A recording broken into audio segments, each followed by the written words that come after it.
নির্বাচন কবে হবে? শেখ হাসিনা এখন কোথায় আছে? দেশ এখন কে চালাবে?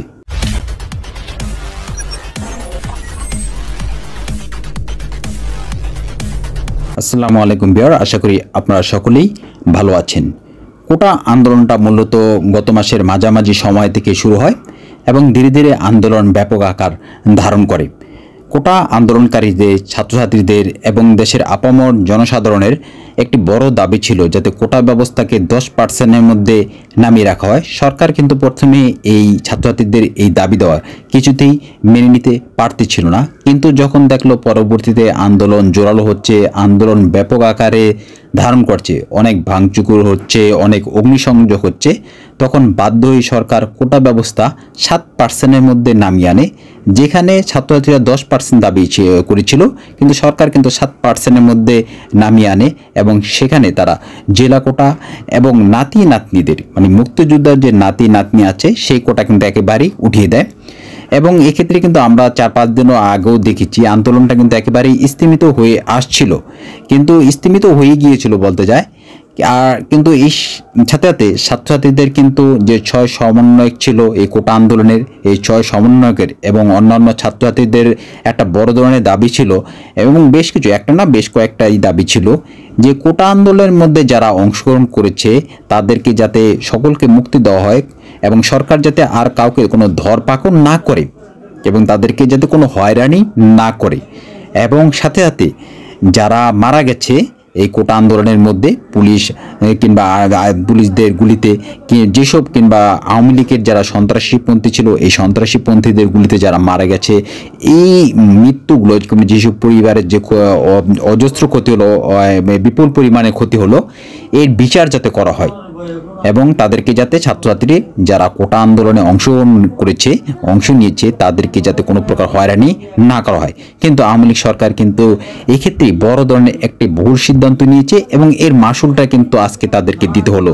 আওয়ামী লীগ সরকারের পতন হলো এবং জননেত্রী শেখ হাসিনা, প্রধানমন্ত্রী শেখ হাসিনা কিন্তু পদত্যাগ করে দেশ ত্যাগ করতে বাধ্য হলো। যাই হোক, এই প্রসঙ্গটা আমি আপনাদের কাছে আরেকটু পরে আসতেছি, এই মাঝখানে আরও কিছু কথা বলা দরকার।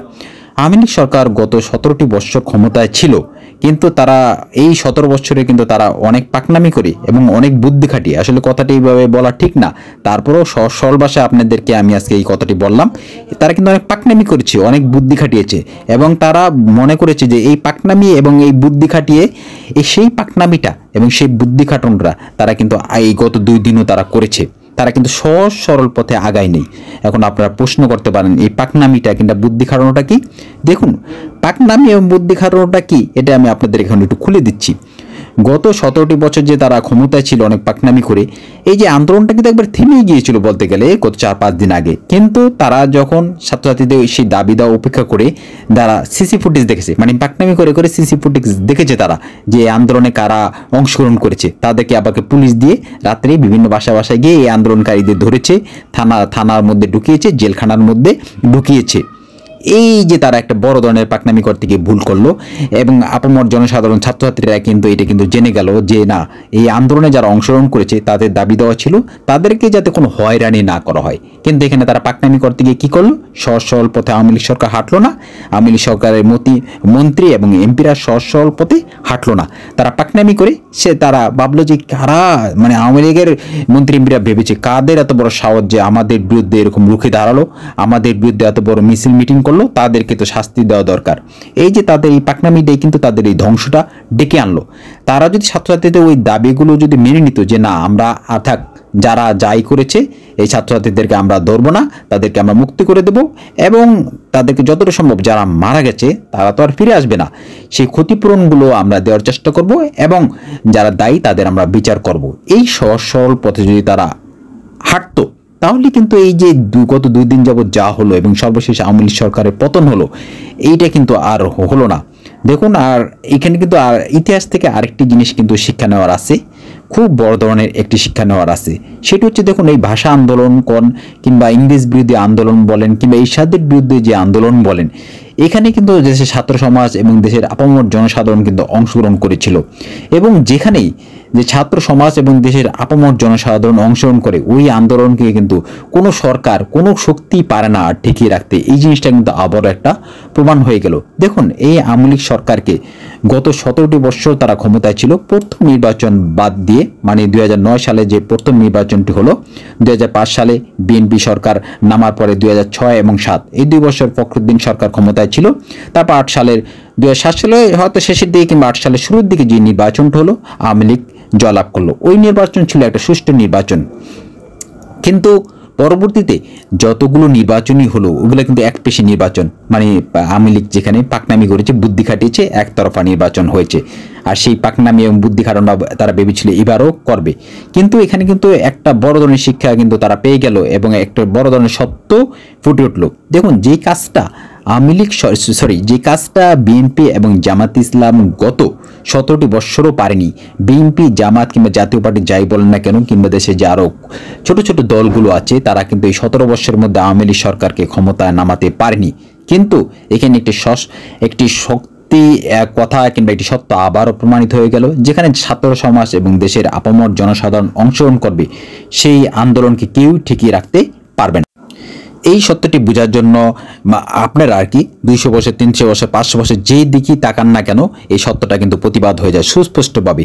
ইংরেজরা যখন আমাদের দেশে প্রায় 200 বছর আমাদের দেশকে তারা যখন 200 বছর শাসন করেছে, তখন কিন্তু দেশের আপামর জনসাধারণ কিন্তু এই ইংরেজদের বিরুদ্ধে কিন্তু খেপে উঠেছিল, যার ফলশ্রুতিতে কিন্তু তিতুমিরের বাসাইকেল্লা বিদ্রোহ, ফরাজি আন্দোলন, ফকির বিদ্রোহ, এরকম বিভিন্ন বিদ্রোহ কিন্তু হয়েছে এবং শেষ পর্যন্ত ইংরেজরা বাধ্য হয়েছে এই দেশ ত্যাগ করতে, এই উপমহাদেশ ত্যাগ করতে। তারপরে যদি আপনারা ভাষা আন্দোলনের দিকে তাকান, 1952 সালে ভাষা আন্দোলন, যেই ভাষা আন্দোলনের মাধ্যমে আমরা বাংলাকে আমাদের মাতৃভাষা হিসেবে পেয়েছি, সেখানেও কিন্তু এই ছাত্র সমাজ এবং দেশের আপামর জনসাধারণ অংশগ্রহণ করেছিল, সেক্ষেত্রেও কিন্তু তাদের বিজয় হয়েছে। তারপর যে আপনারা এরশাদ সরকারের দিকে যদি তাকান, তারা এই স্বৈরাচার এরশাদ বলে কিন্তু দেশের ছাত্র সমাজ এবং আপামর জনসাধারণ কিন্তু রাস্তায় নেমেছিল এবং এই এরশাদ সরকারের কিন্তু পতন হয়েছিল। যাই হোক, এখন মূল কথা যেটি শুরুতেই শিরোনামের মধ্যে তুলে ধরেছিলাম, যে শেখ হাসিনা সরকার কোথায় আছেন। দেখুন, আমরা যতটুকু তথ্য পেয়েছি যে শেখ হাসিনা সরকার প্রথমে দিল্লি হয়ে এবং সেখান থেকে সে লন্ডনের দিকে যাচ্ছে। আশা করি এতক্ষণের মধ্যে সে লন্ডনে পৌঁছেও গিয়েছে। তবে এখানে আরেকটি কথা বলে রাখা দরকার, যে কথাটি আমি কিছুক্ষণ আগেও দু একজনের সাথে আলোচনা করলাম, নিরপেক্ষভাবে যেটি আমার মনে হয়, কারো প্রতি রাগ কিংবা ক্ষোভ নিয়ে নয়, যে এই শেখ হাসিনা কিন্তু আমার তো মনে হয় না আর জীবনে কখনো বাংলাদেশে আসতে পারবে, আর যদি আসেও তাই কিন্তু বাদবাকি জীবন জেলে কাটাতে হবে। এখন আপনারা আমাকে প্রশ্ন করতে পারেন কেন আমি এই কথাটি বললাম। দেখুন, সে গত 17 বছরের মধ্যে কিন্তু উঠার পর অনেক যুদ্ধাপরাধীর বিচার করেছে, অনেক ফাঁসি টাসি দিয়েছে, অনেক হত্যাকাণ্ডের বিচার করেছে এবং অনেক জেল জরিমানা হয়েছে অনেকের বিরুদ্ধে। এইরকম বিভিন্ন কিন্তু এই বিচার করাগুলো যে ভুল ডিসিশন আমি তা বলবো না, কিন্তু এই বিচার করতে গিয়ে অনেকগুলো আপনারা হয়তো যদি ঠান্ডা মাথায় ভাবেন, অনেকগুলো কিন্তু আমার কাছে যেমন হয় ন্যায় বিচার কিন্তু সে করতে পারেনি। আর বাদবাকি আপনি যেসব বাদও দেন, বিচার, হত্যাকাণ্ড কিংবা ফাঁসি টাসি, এসবের বিষয়টা যদি আপনি বাদও দেন, বাদবাকি যে 2-3টি নির্বাচন হলো, একপেশি নির্বাচন, এটা কিন্তু অনেকেই কিন্তু এটা মেনে নিতে পারেনি। ঠিক আছে, সুতরাং এইগুলো যখন একজন মানুষের কাঁধের মধ্যে আসা পড়ব, তখন কিন্তু তার কিন্তু এই দেশে যদি আসো যাবজ্জীবন যে কারাদণ্ড হবে, আমার তো মনে হয় না যে এতে কোনো ভুল আছে। যাই হোক, দ্বিতীয় বিষয়টি হলো দেশ এখন কে চালাবে। দেখুন, যতটুকু তথ্য আমরা পেয়েছি কিংবা যা বুঝতে চেয়েছি, সেটা হচ্ছে দেশ কিন্তু সেনাবাহিনীর হাতে চলে গেছে। এখন কিন্তু সেনাবাহিনী দেশ চালাবে, পরবর্তীতে সুষ্ঠু একটি নির্বাচন, অবাধ একটি নির্বাচন না হওয়া পর্যন্ত। তবে এই ক্ষেত্রে কারো আর চিন্তা করার তেমন কিছু নেই, কারণ কি দেশের মধ্যে হরতাল অবরোধ হলে কিন্তু প্রচণ্ড বিশৃঙ্খলা, অনেক জানমালের ক্ষতি হয়, জিনিসপত্রের দাম বেড়ে যায় এবং সকলেরই সমস্যা হয়। এই সমস্যাগুলো আর হবে না, এই ক্ষেত্রে আপনারা নিশ্চিত থাকতে পারেন।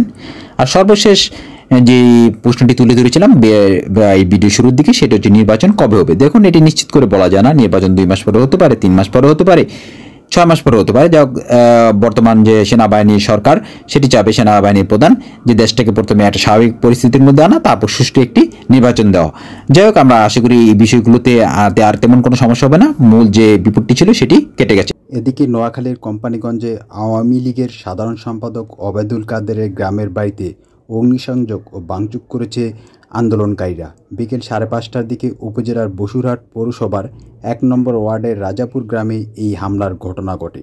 স্থানীয় সূত্রে জানা যায়, বিকেল 5:30টার দিকে শেখ হাসিনার পদত্যাগের খবর পেয়ে আন্দোলনকারীরা তার বাড়িতে হামলা চালায়। তবে ওই সময় তার বাসভবন বন্ধ ছিল। ওই ঘরে থাকতেন কাদেরের ছোট ভাই বসুরহাট পৌরসভার মেয়র আব্দুল কাদের মির্জা। তিনি শেখ হাসিনার পদত্যাগের কথা শুনে সপরিবারে বাড়ি থেকে পালিয়ে যান। এর আগে বিকেল 5টার দিকে কোম্পানীগঞ্জ উপজেলা আওয়ামী লীগের কার্যালয়ে ব্যাপক ভাঙচুর করে আগুন দেয় আন্দোলনকারীরা। এছাড়াও কোম্পানীগঞ্জে প্রায় শতাধিক আওয়ামী লীগের নেতাকর্মীর বাড়িতে হামলা, ভাঙচুর ও অগ্নিসংযোগের ঘটনা ঘটায় আন্দোলনকারীরা। হ্যালো বিয়ার, প্রতিদিনকে আপডেট নিউজ পাওয়ার জন্য চ্যানেলটি সাবস্ক্রাইব করে রাখুন। ভিডিওটি ভালো লাগলে অবশ্যই লাইক করবেন এবং বন্ধুদের কাছে শেয়ার করবেন।